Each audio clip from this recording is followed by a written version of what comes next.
Cadence of Hyrule, the Legend of Zelda spin-off nobody expected. Developed by Brace Yourself Games, it's a crossover between 2015's Crypt of the Necrodancer and The Legend of Zelda. It has the very unique genre of a rhythm roguelike action game. Wait, do you hear that?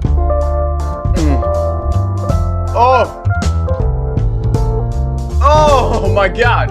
I'm a huge fan of Zelda and its music, and I listen to a bunch of different Zelda music remixes while I work and stuff like that. So when I heard the music from this game, that was already an instant buy for me. But what I thought was going to be an overpriced distraction ended up being a unique and amazing game experience that kept me hooked for hours and hours until I just beat the game in one sitting. The gameplay is something you just have to feel. I mean, you look at gameplay of Guitar Hero and it doesn't look that interesting, but you know people that get hooked. But that's as far as the connection between this game and other rhythm games go. It's not a simple press of the button at a specific time that you need to hit for this game. It is much more than that. The gameplay itself at first seems very simple, where you have a single beat to move a tile, and when you move a tile with an enemy, you will automatically attack the enemy. If you move on a tile with items, you will automatically pick up the item. But this is a Zelda game, so here's where things get interesting. Throughout your dungeon crawling adventures, you will get different items like a bow and arrow, an ice rod, a long shot, and will need to fight a plethora of different Zelda mobs in different ways, such as getting around a soldier or Stalfos' defense, fighting an Octorok or Deku, Scrub from far away by reflecting their projectiles back or shooting them with a bow. And here's the kicker. All of those things have to happen on beat. Drawing the bow and releasing it to fire the arrow has to happen on 2 individual beats. Placing a bomb has to happen on beat.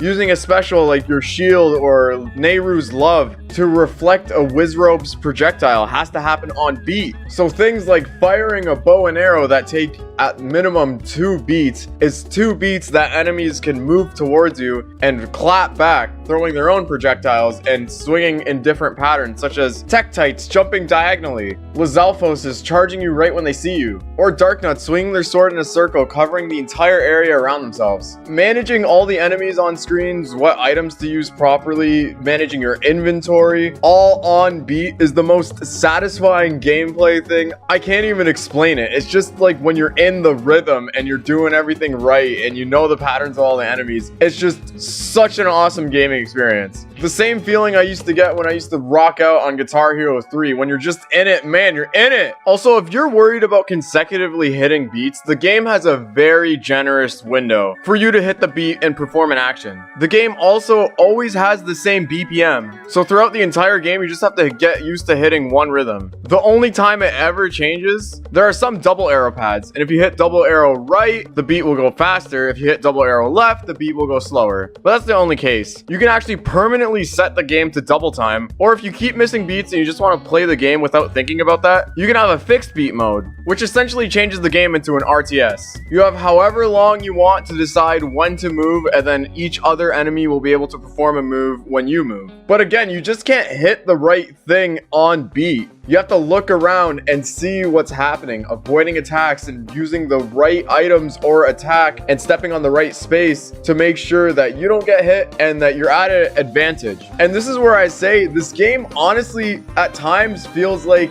a real-time strategy game or RTS where one turn happens in one beat. This means that there's a learning curve. You have to know how to go around enemies and what's the best way to go about situations. I got my ass handed to me so many times when I first started this game because I would just run into things and act like it was an action game. But you have to go around, avoid attacks, move at the right time, or even just stand still to avoid an attack and let the enemies come to you. The gameplay at its best, in my opinion, is exploring the overworlds where you fight enemies around obstacles and going in caves and collecting loot. Every screen is like a new puzzle. You see the enemies laid out and the layout of the map square with all of its rocks and formations being water or whatnot. Like a great area in the game is going up Death Mountain, where it's just a big area and you have an open space to go around and fight enemies. The gameplay is at its worst, however, in some of the randomly generated dungeons when you go into a room and you're just surrounded by enemies and you just get absolutely thrashed. You can't even react to what's going on. Okay, you probably can, but I'm just bad. Although it still feels like you're just thrown into a room with random enemies and there's nothing really strategical about it. You can just kind of like camp and lure them out or place a bomb at the entrance, something like that. I like the parts where it's more open and you're trying to go around obstacles to get to enemies, while avoiding enemies at a distance that are trying to get to you. The combat is super fun though, rewarding you for learning enemies' patterns and staying on beat. If you keep up a beat and don't get hit, you'll see the Triforce starting to glow. Certain weapons in the game, like obsidian weapons, will get increased damage by 2 whole hearts while you're in this mode. This, however, means that you always have to be moving or performing an action on beat, so you can't stall out enemies. But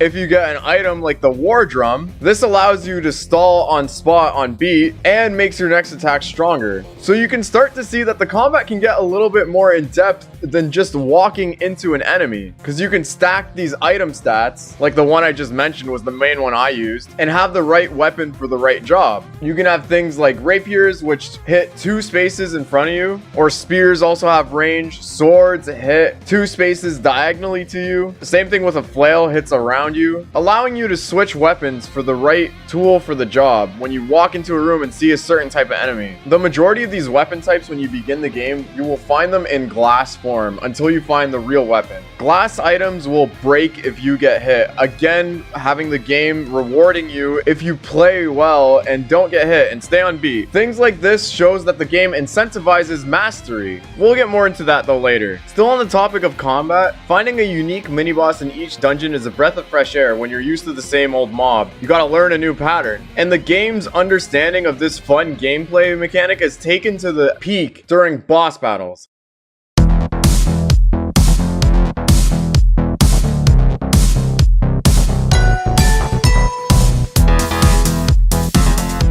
The boss battles are awesome in this game. If you don't know their patterns, they'll kick your ass. You can find different items that'll work against them and to just try to gimmick and break their fights. And of course, them being based around 2D classic Zelda bosses infused with a musical instrument, they actually telegraph their attack with the music. So you will hear the music changing with their instrument as they're telegraphing an attack. And that brings me to my next point, the music. Of course, this being a rhythm game, there's a big emphasis on music. I already mentioned how freaking god tier the music is in the beginning of this review. Well, basically just me moaning over it. But the best way I can describe it is if you're like me and in a game like Banjo-Kazooie, where you go underwater, you go in a new area, you fight a certain enemy, and it's the same rhythm and the same song, but a certain instrument will take the lead, or a different instrument will be answering the lead instrument. Things like that. If things like that make you excited and just give you that wholesome, that complete feeling, this game is the embodiment of that. Just look at the title screen, for example.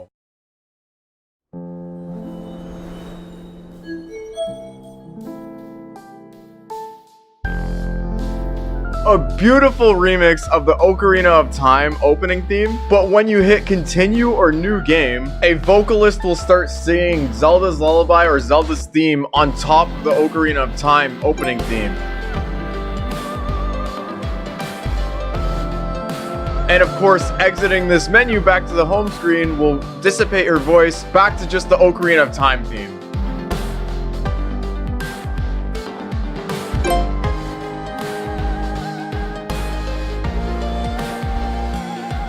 Amazing presentation!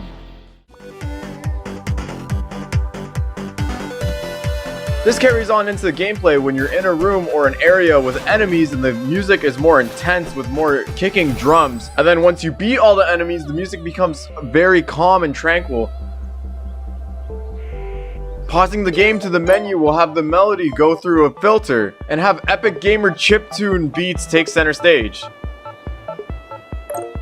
Being around a shop, the shopkeeper will sing at the same point of the song to let you know that there's a shop nearby. I love this kind of stuff so much in games, so this whole game being that was such a joy for me. Also, oh my god, the shopkeeper is the best boy ever and should be protected.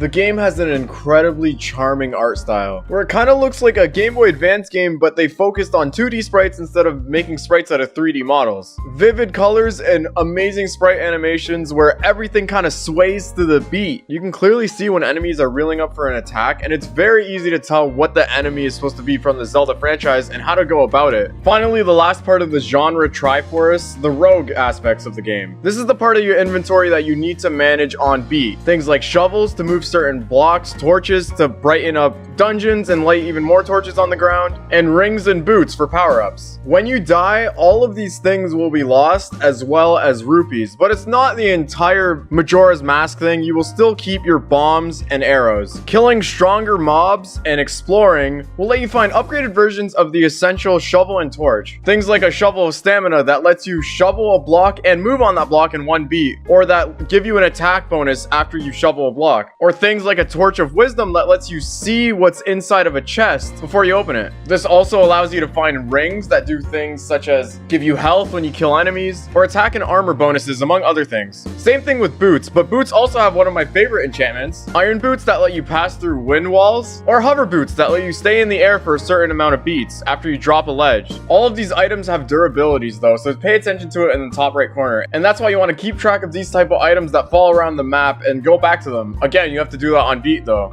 It was never too frustrating though losing any of these equipment. When you die, you get taken to a place where you can buy things for diamond, another currency that you find in the game. You can buy things like upgraded shovels, torches, rings, so that you spawn with these items.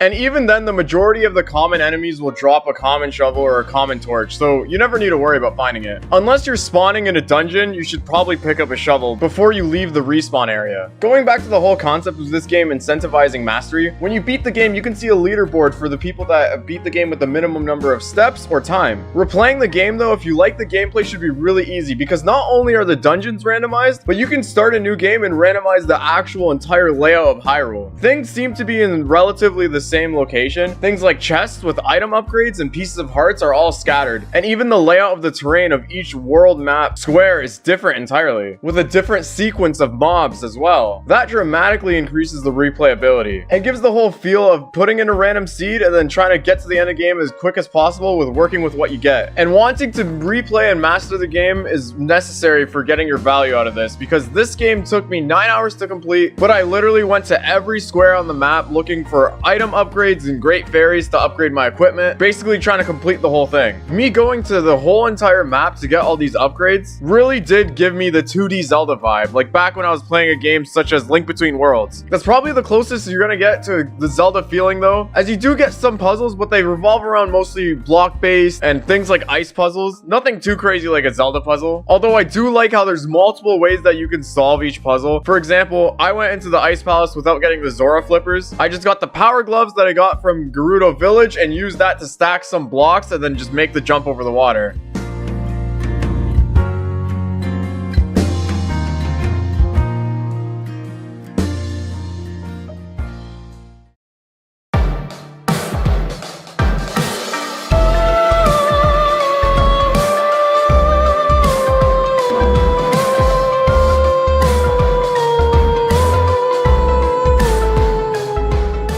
Although this is still a spin-off, this game is a love letter to Zelda fans. The game's composer, Danny Baranowsky, did an amazing job with his remixes. The overworld theme itself is a medley of all the overworld themes, from the Great Sea to Ocarina of Time to Link to the Past. The layout of the map looks like a Link to the Past Hyrule mixed together with some beach areas from Link's Awakening. You can even find things like Ganondorf in Gerudo Village practicing his organ just in case the green tunic Dawn child approaches him in his castle of evil. If you love Zelda games and its music and you want a 2D styled Zelda to hold you over between now and Link's Awakening HD, this is the perfect game for you. Also, you're not really gonna get a Zelda story, or any story for that matter, so if you're looking for some Zelda narrative, you're not gonna find it here. All I can say is this diehard Zelda fanboy is extremely happy with his purchase, and I'll be playing this game with a random seed while listening to some of the best Zelda remixes that have graced my ears. Also, I'm so proud of Nintendo for giving an IP like this to an indie dev, and one can only imagine what this will mean for other IPs.